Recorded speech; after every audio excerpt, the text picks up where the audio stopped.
దేవుని ప్లాన్ గొప్పది నీ ఎడల, నీ కుటుంబం ఎడల గొప్పది. ఆ ఆలోచనలన్నీ నీ ఆత్మీయ జీవితం మీద టోటల్గా ప్రభావం చూపుతాయి. గ్రోత్ ఆగిపోతుంది. హల్లెలూయా. ఆధ్యాత్మిక అభివృద్ధి ఆగిపోతుంది.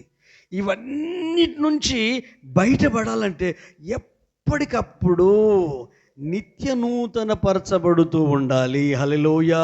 ఎలాగంటారా, ప్రతిరోజు మీరు ఎలాగో స్నానం చేస్తారో, ప్రతిరోజు ఎలాగో మీరు బ్రష్ చేస్తారో, ప్రతిరోజు ఎలాగో నూతనంగా మీ దినాన్ని ప్రారంభించి బెటర్గా ఇంకా బెటర్గా ఇంకా బెటర్గా ఇంకా బెటర్గా ఇంకా బెటర్గా మీరు వెళ్తూ ఉంటారో, మీకు తెలియకుండానే తారాస్థాయికి వెళ్తారు.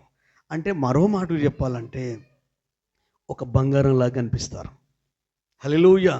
ఎందుకంటే వాల్యూస్ నీకు తెలుస్తుంటాయి కదా, విలువలు నీకు తెలుస్తుంటాయి కదా. అప్పుడు నీ ఆత్మ సంబంధమైన ప్రపంచం మారిపోతుంటుంది కదా.